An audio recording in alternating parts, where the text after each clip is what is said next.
Bonjour à toutes et à tous et bienvenue dans La Voix des Retailers, le podcast qui donne la parole aux acteurs qui font évoluer le retail. La seconde main est aujourd'hui souvent présentée comme un modèle vertueux pour la planète. Mais une question se pose de plus en plus. Peut-on réellement mesurer cet impact et surtout lui donner une valeur économique? Pour en parler aujourd'hui, nous recevons Sophie Monroe, directrice RSE chez EasyCash. EasyCash, c'est aujourd'hui le premier réseau français d'achat et de revente de produits d'occasion et reconditionnés. Créée au début des années 2000 et basée près de Bordeaux, à Mérignac, l'enseigne s'est imposée comme un acteur majeur de l'économie circulaire, avec plus de 160 magasins en France, environ 1600 collaborateurs et un chiffre d'affaires de plus de 322 millions d'euros en 2025. Son modèle repose sur la reprise, le reconditionnement et la revente de millions de produits chaque année.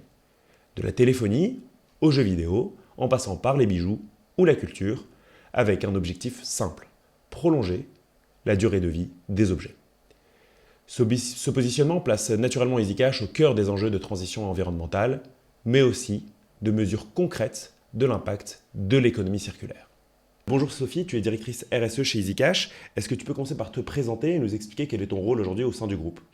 Bonjour Rami, bonjour à tous et merci pour l'invitation sur ce podcast. Avec plaisir. Donc je suis Sophie Monroe, directrice RSE du groupe EasyCash depuis maintenant 5 ans et ma mission au sein de ce groupe-là, c'est de mesurer et de réduire l'impact environnemental du groupe EasyCash, mais aussi de mettre en place des initiatives sociales et sociétales pour le réseau.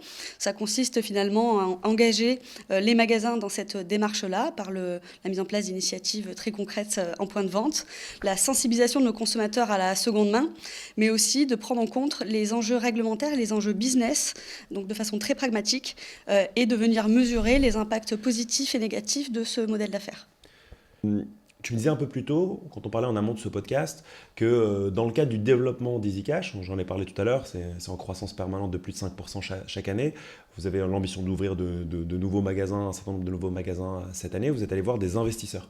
Tu m'as dit que ces investisseurs-là, vous avez demandé, vous dites donc vous avez une activité qui est vertueuse, vous vendez de la seconde main, ils vous ont demandé finalement des preuves de ça, en vous demandant de mesurer l'impact positif pour la planète de cette activité de seconde main. Et ils vous ont aussi demandé comment est-ce que finalement ça pouvait ensuite être valorisé d'un point de vue économique, le fait d'avoir une activité qui soit vertueuse. Est-ce que tu peux nous dire finalement comment ce projet est né et comment est-ce que vous avez commencé à travailler dessus? Oui, tout à fait. Ce qui est intéressant déjà, c'est de comprendre d'où est né ce projet-là. Donc c'est né d'un échange avec des investisseurs, effectivement, où l'enjeu était de valoriser l'entreprise, de la valoriser à la fois économiquement, mais aussi extra-financièrement. Et c'est là tout l'intérêt des enjeux que je porte, c'est de mettre au même niveau les enjeux économiques et écologiques, et c'est ce qu'on fait dans le groupe EasyCash. Et donc, ce qu'on a cherché à faire avec ce projet-là, c'est de venir mesurer l'impact positif de la seconde main dans le groupe de façon robuste. Nous, chez EasyCash, et depuis toujours, on a l'intuition que c'est plus écologique que l'économie linéaire, que le neuf, et ça, personne ne le remet en cause. Ce qu'il y a, c'est qu'on n'était pas en capacité de le prouver via des données crédibles, robustes, et donc c'est ce qu'on a fait avec ce projet-là. Le deuxième des enjeux, c'était de pouvoir aussi apporter des éléments de réassurance pour nos investisseurs. Je donne un exemple, venir calculer l'effet rebond, c'est un des critères qui est très regardé dans l'économie circulaire, davantage d'ailleurs que dans l'économie linéaire, les sujets de surconsommation. L'idée, c'était de venir le mesurer pour pouvoir travailler dessus dans les années à venir. Donc c'est vraiment un double enjeu pour l'entreprise, de venir à la fois mesurer son impact positif, mais aussi le valoriser auprès de son écosystème. Ok, donc si je comprends bien, en fait, ce que vous dites, vous, EasyCash, c'est on vend des produits qu'on rachète, qu'on reconditionne et ensuite que l'on revend. Vous dites, ça évite d'acheter du neuf. Et les investisseurs vous ont dit, démontrez-le parce qu'on va pas s'arrêter à des mots, on aimerait bien des preuves, on aimerait bien des faits. Et donc c'est là où vous avez fait ce travail-là. Donc c'est ça qui va, je pense, intéresser pas mal nos auditeurs aujourd'hui parce que finalement tout acteur qui fait de la seconde main va avoir ce travail justement de factualisation, de se dire finalement comment j'évalue les émissions que j'ai évitées parce que je fais de la seconde main. Alors c'est assez intéressant parce que donc ça c'est vraiment le sujet je pense qui va intéresser nos éditeurs et c'est assez intéressant parce qu'on a eu un autre podcast récemment, on a invité Bertrand Swiderski qui est directeur de la RSE chez Carrefour et qui nous a parlé de 4 scopes. Alors en l'occurrence il nous en a parlé de 3. Il en a parlé de 3 et on a parlé du scope 1, du scope 2, du scope 3. Alors pour mémoire, le scope 1 c'est les émissions directes de l'entreprise. Le scope 2, c'est celle qu'elle génère par l'énergie qu'elle consomme. Et celui sur lequel on s'était beaucoup attardé avec Bertrand Swiderski, dans un épisode que je vous invite d'ailleurs à aller réécouter, c'est comment est-ce que Carrefour, justement, réduisait le scope 3, c'est-à-dire les émissions qu'elle allait générer de façon indirecte, notamment via ses fournisseurs. Aujourd'hui, on va parler du scope 4, du coup. Alors, est-ce que tu peux nous expliquer justement ce que c'est que le scope 4, ce que ça recouvre, et comment est-ce qu'un modèle comme EasyCash contribue à éviter ce scope 4 ? Tout à fait. Sur les scopes 1, 2 et 3, donc c'est effectivement, comme tu le précisais, c'est l'impact négatif finalement de l'entreprise. Nous, chez EasyCash, notre impact négatif est porté à 99% par nos scopes 3.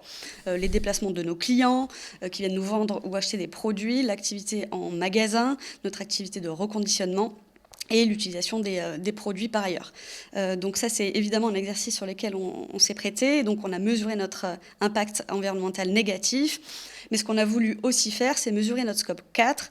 Et donc le scope 4, c'est quoi ? C'est les émissions évitées. Donc en gros, on vient chercher à mesurer l'impact positif du modèle d'affaires sur son environnement. Donc on va considérer que les émissions du scope 1, 2 et 3 sont les émissions induites. Et le scope 4, ce sont les émissions éviter par rapport à notre scénario de référence qu'on verra plus tard.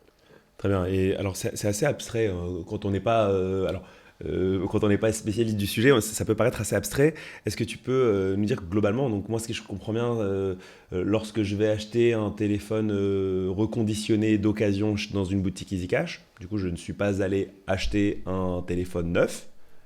Bon, ok, ça une fois, donc j'imagine que j'ai moins pollué, mais est-ce que du coup, tu peux nous dire comment ça se calcule de façon vraiment concrète ? Ce qui est hyper important dans les émissions évitées, c'est de savoir quel est notre scénario de référence. Tu viens de le dire, pour un téléphone de seconde main, le scénario de référence va être l'achat d'un produit neuf. On peut extrapoler cette comparaison, et c'est vraiment là tout l'ADN des émissions évitées, c'est de venir définir sa solution versus un scénario de référence.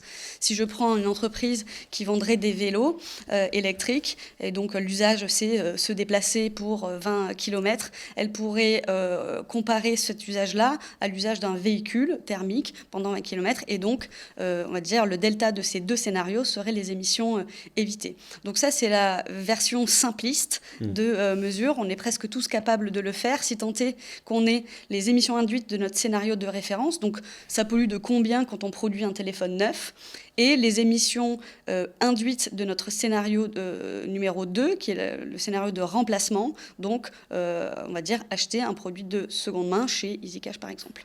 D'accord, donc en fait, on va vraiment fonctionner dans une logique de comparaison. On va dire, si je l'ai acheté de seconde main, toute la partie production n'a pas existé. On va analyser combien cette partie de production a généré d'émissions. On va dire dans le reconditionnement, je l'ai reconditionné, donc potentiellement, il y a eu cette activité de reconditionnement. Je vais comparer les deux et faire une forme de soustraction en disant c'est ça. Tout à fait. Donc ça, c'est la version vraiment A qu'on est capable de faire presque tous sur un coin de table. Nous, ce qu'on a voulu faire pour la rendre robuste et crédible, c'est de venir rajouter des critères qui viennent pondérer cet acte, parce que évidemment, l'acte d'achat du citoyen ne ressemble pas à celui-là dans la vraie vie. Et donc, pour venir le pondérer, il faut y appliquer plusieurs critères.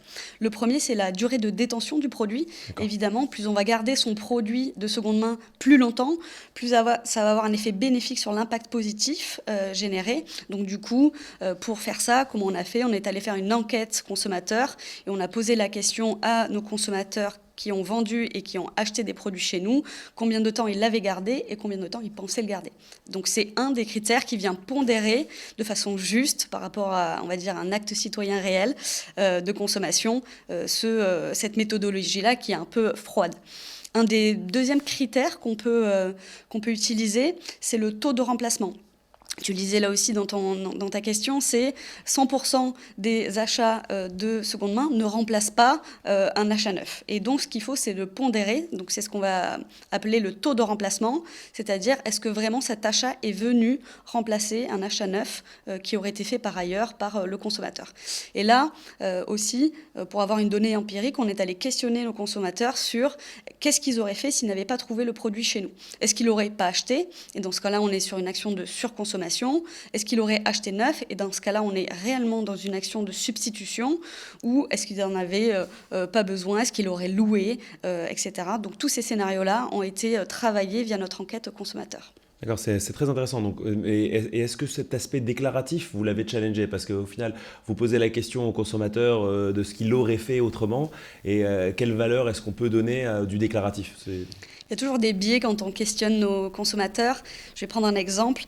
Quand on pose la question à un consommateur de est-ce qu'il aurait acheté ce sac Louis Vuitton à 1500 € en neuf, la réponse est non, parce qu'il n'en a simplement pas les moyens. Donc ce qu'il faut, c'est arriver à trouver un bon scénario de comparaison. C'est est-ce qu'il aurait acheté un sac en neuf, et donc ce sac Louis Vuitton vient peut-être finalement de seconde main, vient peut-être finalement remplacer un sac neuf de chez Zara par exemple.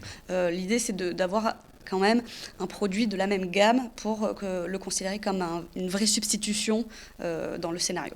C'est très intéressant ce travail que vous avez fait dans ces cas-là très, très marketing, d'essayer d'aller comprendre le parcours, enfin, et d'aller comprendre ce qu'aurait fait le client. Alors moi, ce que j'invite les auditeurs à faire, parce que là, forcément, dans le podcast, on a un temps qui est aussi assez limité, on va vous mettre le lien en commentaire du podcast pour vous puissiez retrouver tout le détail du calcul du livre blanc qui a été réalisé par Sophie et par EasyCash. Vous pouvez retrouver vraiment encore plus de détails et comment tout le travail, la méthodologie de calcul a été réalisée. C'est un travail très bien documenté et je vous invite à lire. Voilà, on vous le mettra en lien dans le commentaire. Oui, c'était important pour nous effectivement de partager cet apprentissage-là. C'est un projet qui a duré près de 9 mois.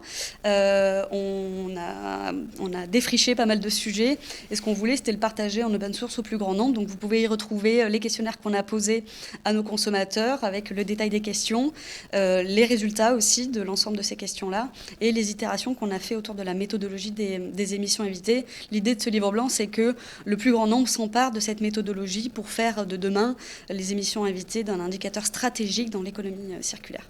Moi, j'ai une question, Sophie, parce que alors, EasyCash, c'est vertueux, vous proposez des produits de seconde main, vous évitez d'acheter globalement, vous limitez l'achat de neuf. Moi, si demain je viens acheter un téléphone reconditionné chez vous, je vais donc avoir évité d'acheter un téléphone neuf. En revanche, je vais peut-être voir un sac à main ou un jeu vidéo que je n'avais pas du tout prévu d'acheter.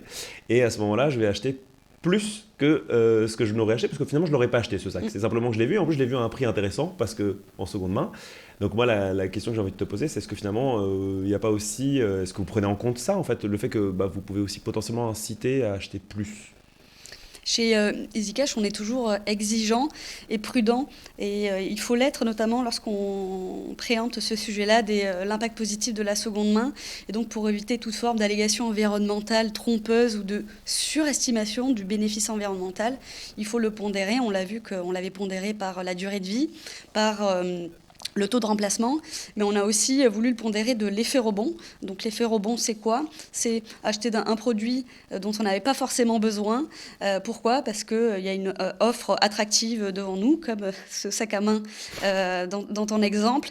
Et donc l'idée, c'est de venir mesurer ces situations-là où l'acte de consommation n'est pas raisonné ou n'est pas décidé, ou alors ne vient pas en remplacement à un achat neuf. Et donc, de la même façon que pour tous les autres critères, il a fallu faire de la donnée empirique qui là aussi, et on le redit, peut avoir des biais, mais c'est celle qui va refléter le plus le modèle d'affaires et la façon dont le modèle d'affaires fonctionne dans l'entreprise.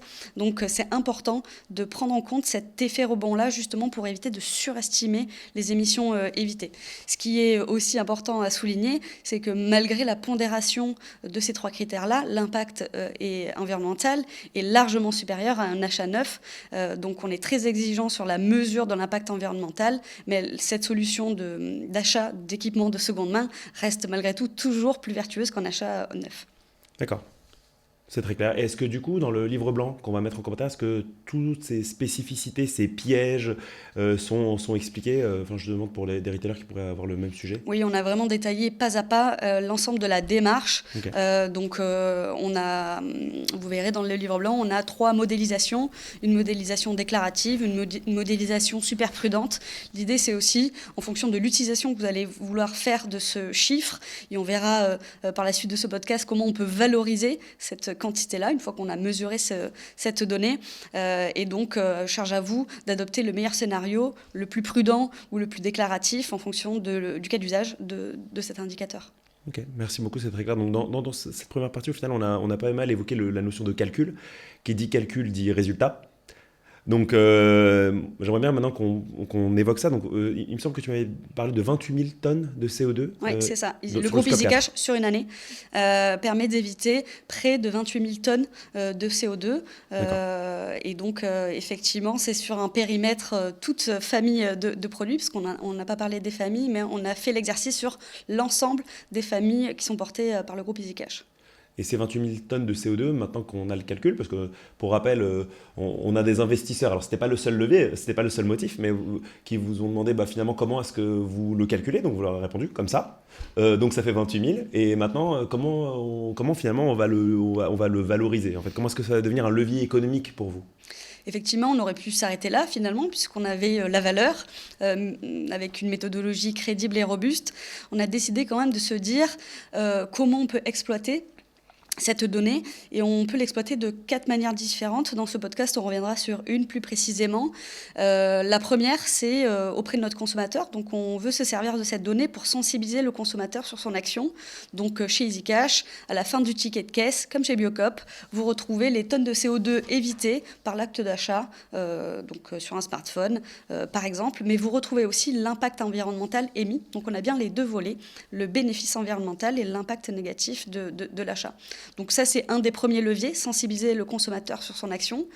Un deuxième levier, c'est utiliser les émissions évitées comme un indicateur stratégique. Pourquoi ? On s'est posé la question de, aujourd'hui, on mesure la performance financière de notre réseau via le PNL de nos magasins financiers. On s'est posé la question de pourquoi pas faire un PNL carbone. Donc en gros, un magasin EasyCash émet 300 tonnes, il permet d'en éviter 200. Il a donc un résultat net d'exploitation de moins 200 tonnes. Il n'est donc pas bénéfique pour la planète. Ces chiffres sont non contractuels. C'est pour expliquer le concept. Et donc on est actuellement en train de travailler avec une étudiante sur ce sujet-là, donc c'est plutôt de la R&D, mais c'est de mettre au même niveau de prise de décision le PNL financier que le PNL carbone, qui pourrait donc, on va dire, nous aider à prendre des décisions stratégiques pour l'entreprise. Un des troisièmes façons de le valoriser, c'est de pouvoir définir un indicateur extra-financier pour nos actionnaires. Donc là, il y a un outil qui existe, c'est le Climate Dividend. Donc c'est un protocole qui permet de transformer des tonnes de CO2 en dividendes climat. Donc ça n'a pas de valeur monétaire, c'est juste une valeur extra-financière, mais qui peut avoir un intérêt demain pour des fonds impact ou des investisseurs à impact pour valoriser leur prise de part dans des modèles d'affaires à impact positif. Donc ça, c'est un sujet qu'on est en train, en ce moment, de travailler avec l'association Climate Dividend, portée par Brune Poisson. Et le dernier des sujets qui va nous intéresser pour ce podcast, c'est transformer ces tonnes de CO2 évitées en actifs monétisables. D'accord. Et donc, c'est pouvoir proposer à d'autres entreprises d'acheter des tonnes de CO2 évitées à EasyCash pour venir compenser des émissions de leur périmètre. D'accord, donc sur ce dernier point, ça veut dire que l'économie circulaire permettrait de générer finalement de l'argent et que ça permettrait éventuellement donc d'en jouer un rôle dans le financement de la transition environnementale.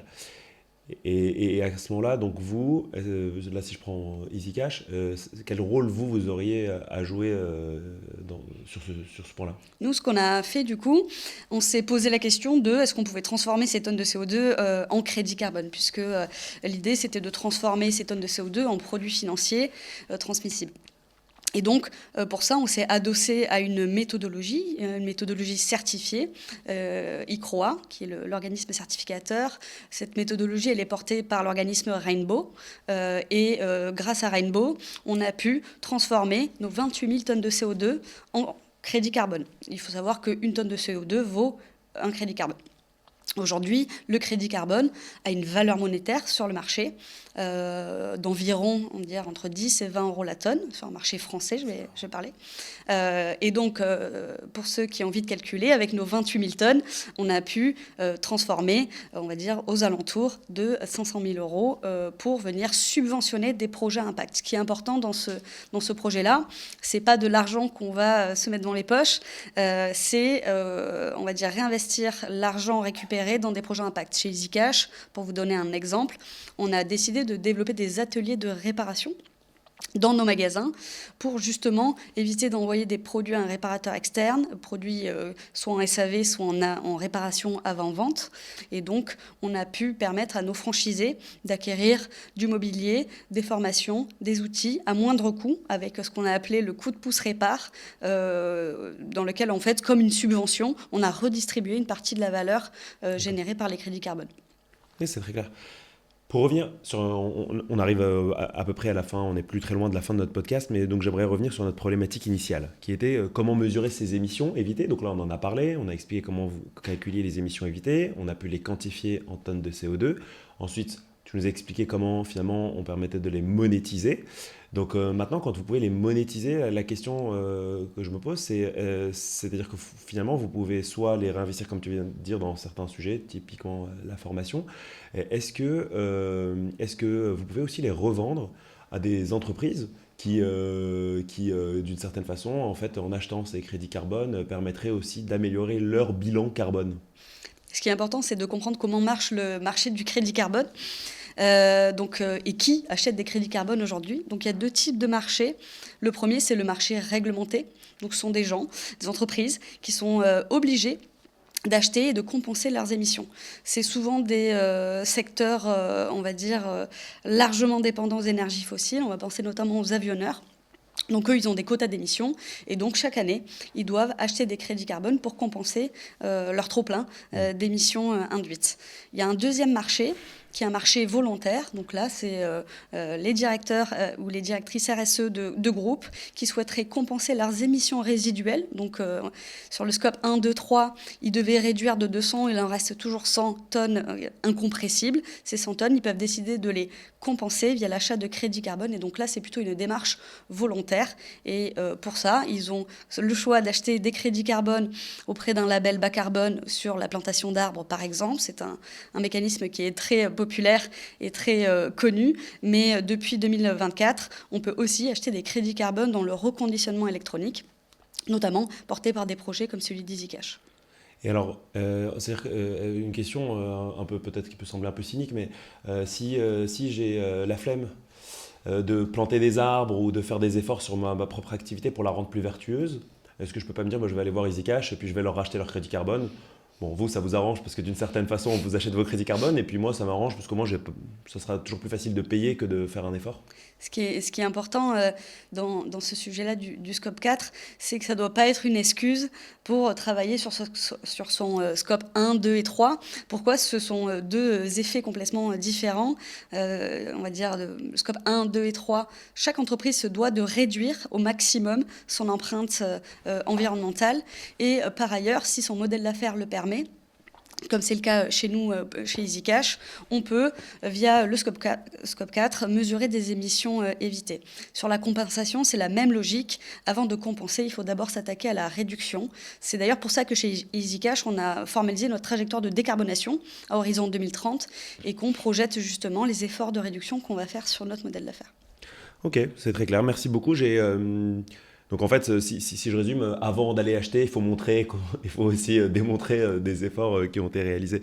J'ai une question très importante parce que dans ce podcast, dans la voie des retailers, on a un objectif, c'est d'aborder des problématiques qui sont suffisamment précises pour que des retailers qui ont la même problématique puissent s'inspirer, voire rentrer en contact avec nos invités pour finalement échanger des bonnes pratiques et s'aider les uns les autres.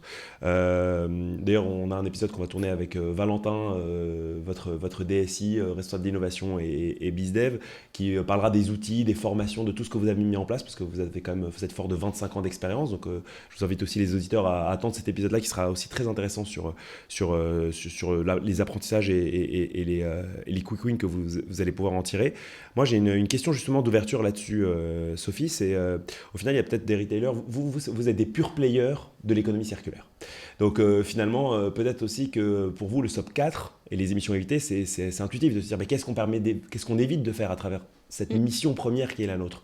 Et la question, c'est à ton avis, à qui pourrait être intéressé par ce sujet et qui pourrait se dire nous aussi, en fait, on a un sujet de calcul des émissions évitées. Voilà. Alors, encore une fois, c'est pas pour être cynique, mais il y a des entreprises pour lesquelles aujourd'hui la seconde main ça représente 0,1% de l'activité, donc ils vont calculer les émissions évitées sur 0,1% de leur activité.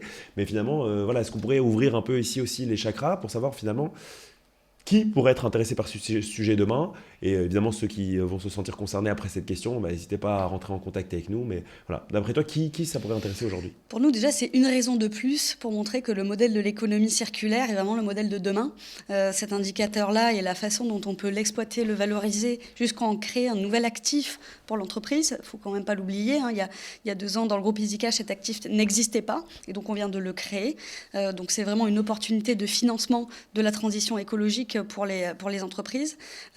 Même si c'est sur un petit pourcentage de son chiffre d'affaires, je pense qu'intellectuellement, c'est très porteur de faire cet exercice-là. Pourquoi ? Parce que ça permet d'identifier des leviers de maximisation de l'impact et de minimisation de l'impact. Nous, par exemple, ça nous a aidé à travailler et à réfléchir à des opportunités de services qu'on pouvait développer en magasin. Je vous donne un exemple.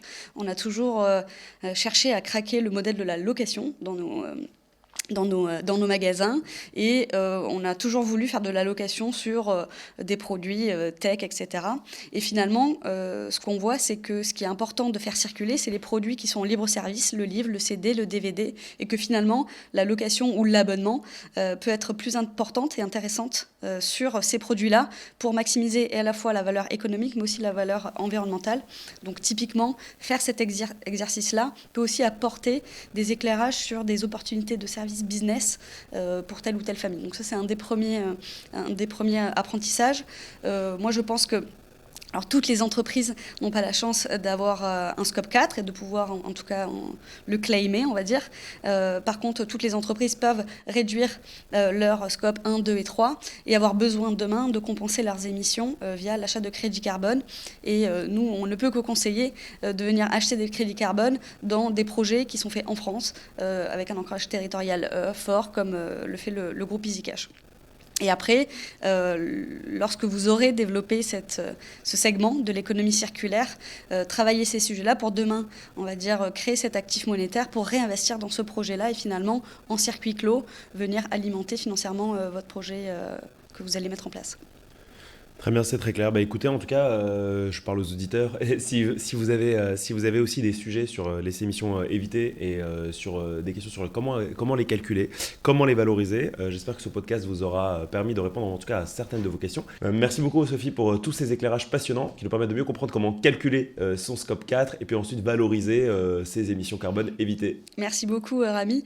Nous chez EasyCash, on a dans notre ADN d'influencer le secteur du retail de demain et donc c'est tout naturellement qu'on est disponible et que je suis disponible si jamais vous avez des questions sur ce sujet-là. C'est avec plaisir qu'on se fera un plaisir d'y répondre. Merci beaucoup Sophie. Merci à toutes et à tous d'avoir suivi cet épisode de La Voix des Retailers.